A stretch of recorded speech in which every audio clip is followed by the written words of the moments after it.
ഇസ്രായേലിനെതിരെ ഇറാൻ നടത്തിയ ballistic missile ആക്രമണത്തോടനുബന്ധിച്ച് പ്രത്യാക്രമണം ഉണ്ടാവും എന്ന് ആദ്യഘട്ടത്തിൽ തന്നെ ഇസ്രായേലിന്റെ പ്രധാനമന്ത്രി നെതന്യാഹു പറഞ്ഞിട്ടുണ്ടെങ്കിലും ഏത് തരത്തിലാണ് ഇറാൻ ആക്രമിക്കേണ്ടത് എന്ന കാര്യത്തിൽ വലിയ രീതിയിലുള്ള സന്ദേഹങ്ങൾ നിലനിൽക്കുകയാണ്.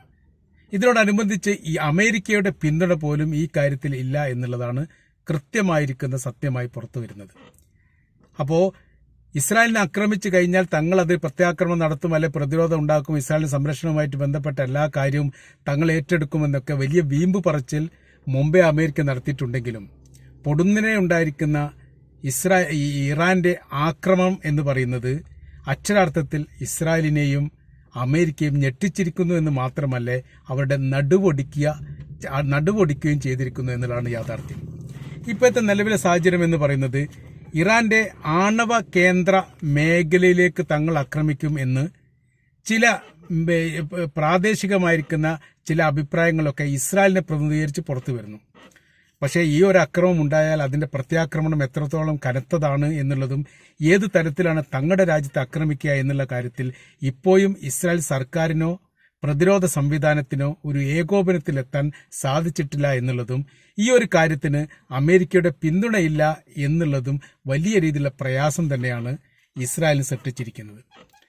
അവർ ഒരിക്കലും പ്രതീക്ഷിക്കാത്ത രീതിയിലാണ് ഇറാന്റെ ആക്രമണം ഉണ്ടായത്. ഇറാന്റെ ആക്രമണം ഉണ്ടായെന്ന് മാത്രമല്ല, തന്ത്രപ്രധാന മേഖല കൃത്യമായ രീതിയിൽ ലക്ഷ്യം കണ്ടുകൊണ്ട് ആക്രമിക്കാൻ ഇറാന് സാധിച്ചു എന്നുള്ളതും വലിയ നാശനഷ്ടങ്ങളൊക്കെ ഉണ്ടായിട്ടുണ്ട് എന്ന് വ്യത്യസ്തമായിരിക്കുന്ന റിപ്പോർട്ടുകളൊക്കെ ഇപ്പോൾ ഘട്ടം ഘട്ടമായിട്ട് പുറത്തു വന്നുകൊണ്ടിരിക്കുകയാണ്. ആദ്യം അതിനെക്കുറിച്ചുള്ള റിപ്പോർട്ട് പുറത്തു വന്നത് 200ഓളം മിസൈലുകൾ വിട്ടിട്ടുണ്ടെന്ന് അവർ പറയുന്നുണ്ടെങ്കിലും അതിനെല്ലാം തകർക്കാൻ വേണ്ടി ഞങ്ങൾ സാധിച്ചു, ഞങ്ങൾക്ക് ജോർദാന്റെ അതിർത്തിയിൽ നിന്നും തങ്ങളുടെ രാജ്യാതിർത്തിയിലേക്ക് പ്രവേശിക്കാതെ തകർക്കാൻ വേണ്ടി സാധിച്ചു എന്നൊക്കെ കള്ളത്തരം പറഞ്ഞു എന്നുള്ളത് ഇപ്പോൾ ഏറെക്കുറെ വ്യക്തമായിരിക്കുകയാണ്. തന്ത്രപ്രധാന മേഖലയിൽ അവർ കൃത്യമായ രീതിയിൽ ലക്ഷ്യം വെച്ചുകൊണ്ട് സ്ഫോടനം നടത്താൻ വേണ്ടി സാധിച്ചു എന്നുള്ളതാണ്. എയർബേസിനെ ലക്ഷ്യമാക്കിയും മൊസാദ് കേന്ദ്രത്തിനെ ലക്ഷ്യമാക്കിയും സൈനിക മേഖലയിൽ അവർ ക്രോഡീകരിച്ചു വെച്ചിരിക്കുന്ന ഏരിയകളെ ലക്ഷ്യമാക്കിയുമാണ് യഥാർത്ഥത്തിൽ ഇറാന് ഇസ്രായേലിലേക്ക് മിസൈലുകൾ അയച്ചത്. 200ഓളം മിസൈലുകൾ വിട്ടതിൽ 180ലധികം ഇസ്രായേലിലേക്ക് പ്രവേശിച്ചു എന്നുള്ളതും കൃത്യമായിരിക്കുന്ന ലക്ഷ്യം കാണാൻ തങ്ങൾക്ക് സാധിച്ചു എന്നും ഇറാൻ അവകാശപ്പെട്ടു. 10% ഒഴിച്ച് എന്ന് പറഞ്ഞു, 90% എന്ന് പറയാം, 10% ഒഴിച്ച് ബാക്കി മുഴുവനും ലക്ഷ്യം കാണാൻ വേണ്ടി സാധിച്ചു എന്നുള്ളതാണ്. ആദ്യ ഘട്ടത്തിലെല്ലാം ഇതിന് കൃത്യമായിരിക്കുന്ന മറുപടി പറയാൻ പോലും ഇസ്രായേൽ സർക്കാരിന് സാധിക്കാതെ വന്നു. അവർ തന്നെ ഞെട്ടി വിറച്ചു പോയി എന്നുള്ളതാണ്. അത്തരമൊരു അക്രമം ഒരിക്കലും ഇറാനിൽ പ്രതീക്ഷിച്ചിട്ടില്ല. കാരണം അതിന്റെ തൊട്ട് 2 ദിവസം മുമ്പാണ് UN സഭയിൽ വെച്ച് ഇറാനെ ഭീഷണിപ്പെടുത്തിയും ഇറാന് മുന്നറിയിപ്പ് നൽകിയും ഇസ്രായേലിന്റെ പ്രധാനമന്ത്രി നെതന്യാഹു ഒരു പ്രസംഗം നടത്തിയത്. പരമാവധി രാഷ്ട്ര നേതാക്കളെല്ലാം നെതന്യാഹുവിന്റെ പ്രസംഗം കേൾക്കാൻ വേണ്ടി നിൽക്കാതെ ഇറങ്ങിപ്പോയത് വലിയ പ്രതിഷേധമായിട്ട് തന്നെ നിലനിൽക്കുകയാണ്. ഇസ്രായേലിന്റെ പ്രധാനമന്ത്രിയുടെ പേര് പരാമർശിച്ചതോടുകൂടി തന്നെ ഒരുപാട് രാഷ്ട്ര നേതാക്കന്മാർ, ഡസൻ കണക്കിന് എന്നാണ് പറയുന്നത്, അത്രയും ആളുകൾ സഭ വിട്ടുപോയി എന്ന് പറയുന്നത് ഒരുപക്ഷെ UN സഭയുടെ ചരിത്രത്തിൽ ആദ്യമായിട്ടാണ്. അല്ലാതെ ഒരു രാഷ്ട്ര നേതാവ് പ്രസംഗിക്കാൻ വരുന്ന സമയത്ത് സഭാ തടങ്ങൾ ബഹിഷ്കരിക്കുക എന്ന് പറയുന്ന സംവിധാനം സാധാരണഗതിയിൽ UN സഭയിൽ ഉണ്ടാവാറില്ല. എതിർപ്പുണ്ടെങ്കിൽ എതിർപ്പ് പ്രകടിപ്പിക്കാനുള്ള അവസരമായിട്ട് അത് ഉപയോഗപ്പെടുത്തുകയാണ് ചെയ്യുക. പക്ഷേ ഇസ്രായേൽ പ്രധാനമന്ത്രി ഈ കാര്യം സംസാരിക്കാൻ വേണ്ടി എഴുന്നേറ്റപ്പോൾ പരമാവധി ആളുകളൊക്കെ വിട്ടുപോയി എന്നുള്ളതാണ് യാഥാർത്ഥ്യം. അതോടനുബന്ധിച്ച് നെതന്യാഹു പറഞ്ഞ കാര്യം, ഇറാനിൽ തങ്ങൾക്ക് പ്രവേശിക്കാൻ പറ്റാത്ത ഒരു ഏരിയ പോലും ബാക്കിയില്ല. തങ്ങൾ കൃത്യമായിട്ടറിയാം, അതൊരു മുന്നറിയിപ്പായിട്ട് ഇറാൻ മനസ്സിലാക്കണം, തെഹ്റാൻ മനസ്സിലാക്കണം എന്ന് പറഞ്ഞുകൊണ്ട് തന്നെയാണ് പറഞ്ഞത്. അതോടനുബന്ധിച്ച് മിഡിൽ ഈസ്റ്റ് മേഖലകളിലും സമാനമായിരിക്കുന്ന സ്ഥിതിയാണ്. ഞങ്ങൾ കാണാത്തതും അറിയാത്തതുമായിരിക്കുന്ന ഒരു മേഖലയും അവിടെ ബാക്കിയില്ല എന്നുള്ളത് മിഡിൽ ഈസ്റ്റിൽപ്പെട്ട അറബ് രാജ്യങ്ങളെ ഉദ്ദേശിച്ചാണ് പറഞ്ഞത്. അവർ മനസ്സിലാക്കണമെന്ന തരത്തിലും ഇതിനോടനുബന്ധിച്ച് തന്നെ ഈ ഇസ്രായേലിന്റെ പ്രധാനമന്ത്രി നെതന്യാഹു ഒരു മുന്നറിയിപ്പ് നൽകിയിരിക്കുകയാണ്. അതോടുകൂടി വലിയ രീതിയിലുള്ള ആശങ്ക ഇറാൻ രാജ്യത്തിന്റെ അകത്തൊക്കെ ഉണ്ടായിരുന്നു എന്നും പടിഞ്ഞാറൻ മീഡിയകളൊക്കെ പ്രചരിപ്പിക്കുന്നു.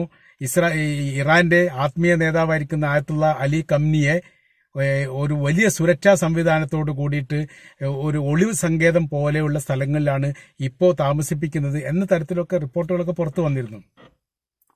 എന്നാൽ അതൊന്നും വല്ലാതൊന്നും വൈകാതെയാണ് പൊടുന്നനെ ഒരു അക്രമം ഇറാന്റെ ഭാഗത്തുനിന്ന് ഇസ്രായേലിലേക്ക് ഉണ്ടായത് അത് അവരുടെ എല്ലാ അയൺ ഡോം സംവിധാനവും പ്രതിരോധ സംവിധാനവും തകർത്തെറിഞ്ഞുകൊണ്ടാണ് യഥാർത്ഥത്തിൽ ബാലിസ്റ്റിക് മിസൈൽ ലക്ഷ്യം കണ്ടത്.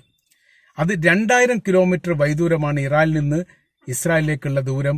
ആ ദൂരത്തെ കവച്ചു വെട്ടിക്കൊണ്ടാണ് ഈ ലക്ഷ്യം കാണാൻ വേണ്ടി സാധിച്ചത് എന്ന് പറയുമ്പോൾ ബാലിസ്റ്റിക് മിസൈലിന്റെ ശക്തിയും അതിന്റെ ലക്ഷ്യവും വളരെ പ്രധാനമായ രീതിയിലാണ് എന്നുള്ളതും അത് ലക്ഷ്യത്തിലെത്തിക്കാൻ വേണ്ടി ഇറാന് സാധിച്ചു എന്നുള്ളതും ഇവിടെ കൃത്യമായ രീതിയിൽ മനസ്സിലാക്കാൻ പറ്റുന്നതാണ്.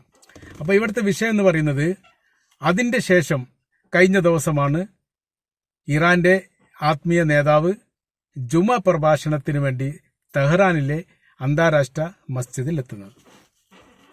4 വർഷത്തിന് ശേഷമാണ് അദ്ദേഹം ഇങ്ങനെ ജനങ്ങളെ മതപരമായ രീതിയിൽ ജുമ പ്രഭാഷണത്തോടനുബന്ധിച്ച് സംബോധന ചെയ്യുന്ന ഒരു സംഭവം ഉണ്ടായത്. 10,000-കണക്കിന് ആളുകളാണ് ഇത് കേൾക്കാൻ വേണ്ടി അവിടെ എത്തിയത്.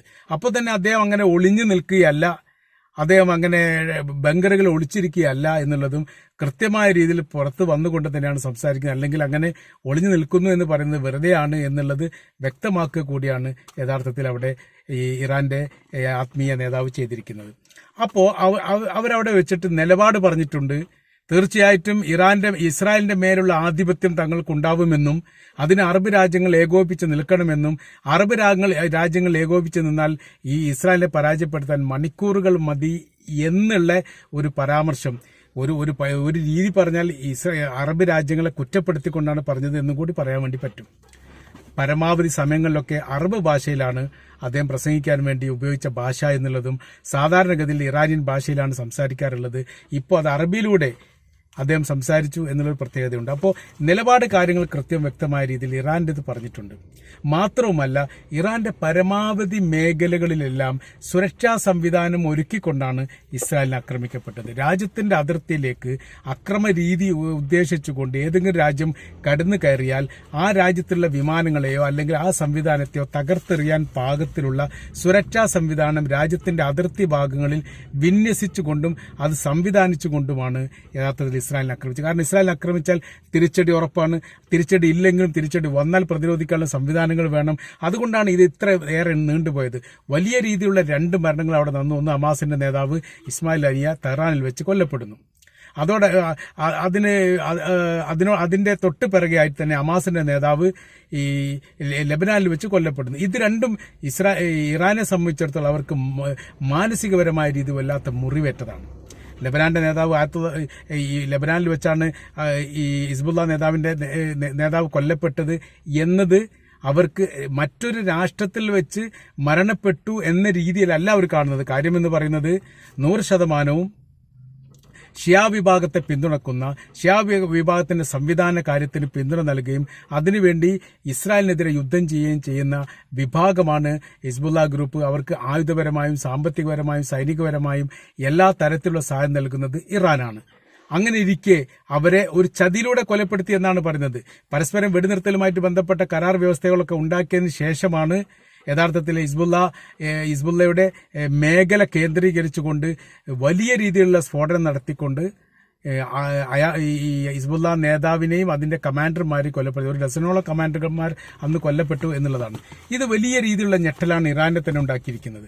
കാരണം ശത്രുപക്ഷം തങ്ങളുടെ നേർക്കുനേരെ മുഖാമുഖം എത്തിയിരിക്കുന്നു. ഇനി കാത്തിരുന്നിട്ട് കാര്യമില്ല. തങ്ങളുടെ രാജ്യത്തിന്റെ തലസ്ഥാന നഗരിയിൽ പ്രവേശിച്ചുകൊണ്ട് ഇസ്രായേൽ തങ്ങളുടെ അതിഥിയെ വെടിവെച്ച് കൊന്നു എന്ന് പറഞ്ഞാൽ അത് നിസ്സാരമായിട്ട് കാണാൻ വേണ്ടി സാധിക്കുകയില്ല. അങ്ങനത്തെ ഒരു ഘട്ടത്തിലാണ് ഇറാൻ ആക്രമിക്കാൻ വേണ്ടി തീരുമാനിച്ചത്. അതിനെ തീരുമാനിക്കാൻ ഒരുപാട് താമസം വൈകിയതിന്റെ കാര്യം തങ്ങളുടെ രാജ്യവും സംവിധാനങ്ങളും സുരക്ഷിതമാക്കുക എന്നുള്ള പ്രധാനപരമായിരിക്കുന്ന ഒരു ദൗത്യമാണ് ഈ ഇറാൻ ഏറ്റെടുത്തത്. അത് ഏറെക്കുറെ പൂർത്തിയായതോട് കൂടിയിട്ട് ആ ലക്ഷ്യം സാധൂകരിച്ചു. അതോടുകൂടിയാണ് ആക്രമണം ആരംഭിച്ചത്. ആക്രമണം ലക്ഷ്യം കണ്ടു.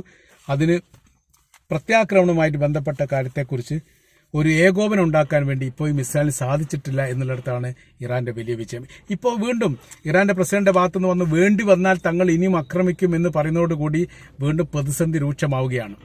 അപ്പോൾ ആക്രമണം ഇവിടെ അവസാനിച്ചിട്ടില്ല എന്നുള്ളതും വേണ്ടി വന്നാൽ വീണ്ടും ഇറാനെ ആക്രമിക്കും, തങ്ങളായിട്ട് ഇസ്രായേലിനെ ആക്രമിക്കും, തങ്ങളായിട്ട് പ്രശ്നങ്ങളൊന്നും ഉണ്ടാക്കില്ല, തങ്ങൾക്ക് നേരെ വന്നാൽ തങ്ങൾ തിരിച്ചടിക്കാതിരിക്കുകയുമില്ല എന്ന് അദ്ദേഹം പറഞ്ഞു വെക്കുന്നു. അപ്പോൾ ഇപ്പോഴത്തെ പ്രതിസന്ധി കാര്യം എന്ന് പറയുന്നത് ഇതിനൊരു തിരിച്ചടി ഇറാന് നൽകുക എന്നുള്ളത് ഇസ്രായേലിനെ സംബന്ധിച്ചിടത്തോളം ശ്രമകരമായിരിക്കുന്ന കാര്യമാണ്. ഇപ്പം ലെബനാനുമായിട്ട് ബന്ധപ്പെട്ടതിൽ നിത്യേന എന്നോണം അവിടുത്തെ ഇസ്രായേലിന്റെ സൈനികർ കൊല്ലപ്പെട്ടുകൊണ്ടിരിക്കുന്നു. അതിന് ഈ ലെബനാന്റെ വിഭാഗത്തെ എതിർക്കുന്ന വിഭാഗത്തെ പ്രതിരോധിക്കാൻ വേണ്ടി സാധിക്കാത്ത വിധം ഇസ്രായേൽ സൈന്യം വിയർത്തൊലിക്കുകയാണ്. ലെബനാന്റെ റിപ്പോർട്ടിന്റെ അടിസ്ഥാനത്തിൽ നോക്കുന്ന സമയത്ത് നമ്മൾ കാണാൻ വേണ്ടി സാധിക്കുന്നത് ഗസയിൽ നടത്തിയ പോലെ സാധാരണക്കാരെ കൊല്ലുന്ന കാര്യത്തിൽ മാത്രമാണ് ലെബനാനിൽ യഥാർത്ഥത്തിൽ ഇസ്രായേൽ ജയിക്കുന്നത്. ഈ ഇസ്രായേലിനെ സംബന്ധിച്ചിടത്തോളം ഇറാൻ ആക്രമിച്ചുകൊണ്ട് ലോകത്തിന് മുൻപിൽ അഭിമാനം യശസ് ഉയർത്തിപ്പിടിക്കുക എന്നുള്ളത് അവരുടെ വലിയ രീതിയിലുള്ള ഒരു ആഗ്രഹമായിട്ട് നിലനിൽക്കുകയാണ്. പക്ഷേ അതിനേക്കാളും വലിയ കടുത്ത പ്രത്യാക്രമണം ഉണ്ടായാൽ പ്രതിരോധിക്കാൻ തങ്ങൾക്ക് സാധിക്കുമോ ഇല്ലേ എന്ന കാര്യത്തിൽ ഇപ്പോഴും ഇസ്രായേൽ രാജ്യത്ത് രണ്ട് അഭിപ്രായമാണ് എന്നുള്ളതാണ് നമ്മൾക്ക് മനസ്സിലാക്കാൻ വേണ്ടിയിട്ട് സാധിക്കുന്നത്.